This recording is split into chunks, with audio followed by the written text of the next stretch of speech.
नमस्कार दोस्तों, स्वागत है हमारे YouTube चैनल लवीरा ब्लॉग में। 8 दिसंबर 1935 पंजाब के खन्ना जिले में एक छोटा सा गांव नसराली में एक लड़का जन्म लेता है और वो लड़का 15 साल 20 साल जैसी उसका उम्र होता है।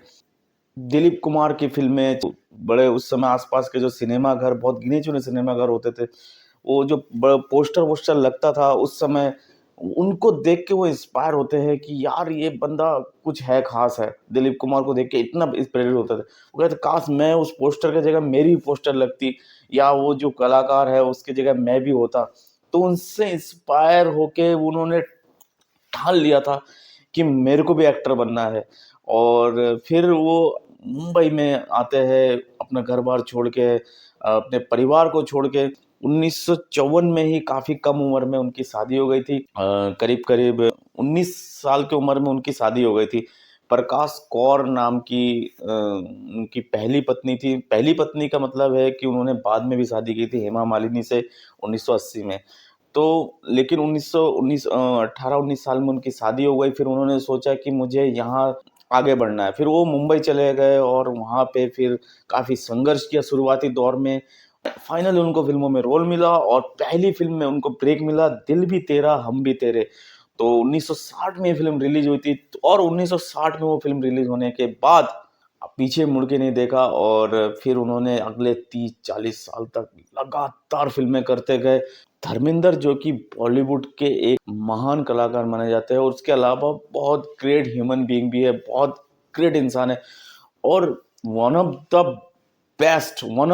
The greatest handsome actor in film industry ever produced.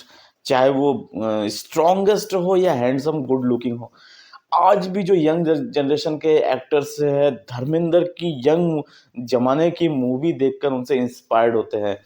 शुरुआती दौर में उन्होंने बहुत ही क्लासिक मूवीज दिए हैं। फिर उन्होंने फिर 70s में एक्शन मूवीज भी बहुत किए। 60s में उन्होंने रोमांटिक मूवीज बहुत किए, ड्रामा मूवीज बहुत किए। फिर 70s में एक्शन मूवीज, 80s में भी बहुत सारे एक्शन मूवीज किए। तो आपको 60s 70s 80s के कुछ बेहतरीन उनके करियर की कुछ बेहतरीन फिल्में आपको बताऊंगा जो आपको देखनी चाहिए, इंस्पायर्ड होनी चाहिए। धर्मेंद्र ने करीब करीब 300 फिल्मों में काम किया और उसमें से कुछ 10-12 फिल्में चॉइस करना बहुत मुश्किल है। फिर भी मैं आपके लिए कुछ 10 फिल्में ऐसी लाया हूँ जो हो सकता है कि आपने नहीं देखी, तो प्लीज प्लीज टाइम निकाल के कभी ना कभी जरूर कोशिश कीजिए देखने का, क्योंकि आजकल बहुत बिजी समय है। मुझे पता है कि आपको लग रहा हो कि अरे यार मैं क्यों देखूं, लेकिन कभी ना कभी कोशिश कीजिए। चलिए शुरुआत करते हैं उनके कुछ खतरनाक, जबरदस्त, एवरग्रीन, सदाबहार फिल्में। तो उनके कुछ फिल्मों में मुख्य में आता है जैसे चरस 1976 में आई थी, दोस्त 1974 में, what a movie, Shatrughan Sinha के साथ धर्मेंद्र की, दुलाल गुहा ने डायरेक्ट किया था। आंखें 1968 में फिल्म आई थी, रामानंद सागर द्वारा निर्देशित ये फिल्म, माला सिन्हा, धर्मेंद्र, कुमकुम जैसे कलाकार थे इसमें। 1971 में आई थी गुड्डी, ऋषिकेश मुखर्जी द्वारा निर्देशित एक फिल्म। धर्मेंद्र के अलावा इस पिक्चर में जया बच्चन और सुमिता सन्याल थी। गुलामी पिक्चर 1985 में रिलीज हुई थी, जेपी दत्ता साहब ने निर्देशित किया था और धर्मेंद्र, मिथुन चक्रवर्ती, नसरुद्दीन शाह जैसे कलाकार थे। जुगनू one of my favourite film 1973 में रिलीज हुई थी और प्रमोद चक्रवर्ती द्वारा निर्देशित ये फिल्म, धर्मेंद्र, हेमा मालिनी, प्राण सिकंद।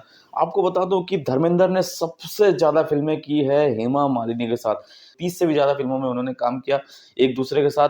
और ये किसी भी कपल द्वारा सबसे ज्यादा फिल्में करने का रिकॉर्ड है ये, धर्मेंद्र और हेमा मालिनी के।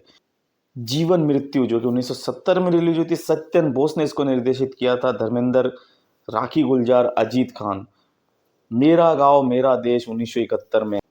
The burning train, Vinod Khanna, Dharmendra, Vinod Mehra, Jitendra, क्या मूवी थी। रवि चोपड़ा द्वारा निर्देशित ये फिल्म बर्निंग ट्रेन, वो जो इसमें जो एक्शन सीक्वेंस दिखाया गया, ट्रेन का जो सीक्वेंस अनबीटेबल है, आज भी अनबीटेबल है। धर्मवीर, जितेंद्र और धर्मेंद्र की जोड़ी यहाँ से फेमस होता है और सभी कहते हैं कि हमें धर्मेंद्र बनना है, हमें जितेंद्र बनना है। तो यहाँ पे एक आइकॉनिक जोड़ी प्रोड्यूस होता है, धर्मेंद्र और जितेंद्र। 1977 में रिलीज हुई मनमोहन देसाई साहब की ये फिल्म। बंदनी 1963 में, बहुत ही पुरानी फिल्म, शुरुआती दौर में उनकी फिल्म आई थी। फूल और पत्थर 1966 में, मीना कुमारी, धर्मेंद्र, शशिकला, और फूल और पत्थर के गाने सारे सुपरहिट थे। प्रतिज्ञा पिक्चर 1975 में रिलीज हुई थी। और सीता और गीता एक बार फिर धर्मेंद्र की ये फिल्म। अनुपमा 1966 में। यादों की बारात 1973 में ये फिल्म रिलीज हुई थी। हकीकत 1964 में। सत्यकाम 1969 में रिलीज हुई थी फिल्म। चुपके चुपके 1975 में। और ये आईएमडी रेटिंग की सबसे, अगर देखा जाए तो आईएमडी जो रेटिंग देती है सारे फिल्मों को, one of the best rating movie मानी जाती है फिल्म इंडस्ट्री, चुपके चुपके। और अब बात करते हैं धर्मेंद्र की नंबर वन फिल्म, कहने की जरूरत नहीं, नंबर वन फिल्म कौन सी है, यानी कि इंडस्ट्री हिट मूवी। अब तक वैसे बड़ी मूवी कभी बनी नहीं है, और वो फिल्म थी शोले, जिसको सिनेमा घरों में 12 करोड़ से ज्यादा लोगों ने देखा था, जो कि आज भी उसके आस पास भी कोई नहीं है। हालांकि बाहुबली 2 गई थी, लेकिन फिर भी बहुत मार्जिन से भी पीछे है वो। तो ये था धर्मेंद्र की कुछ बेहतरीन किस्से और बेहतरीन फिल्में।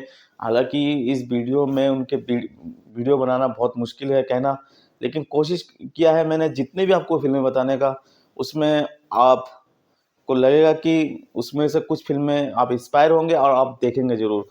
तो ये था एक छोटा सा अपडेट्स धर्मेंद्र की टॉप फिल्मों के बारे में, और ऐसी मजेदार अपडेट्स के लिए हमारे साथ बने रहे हो। तब तक के लिए थैंक यू, जय हिंद, जय भारत।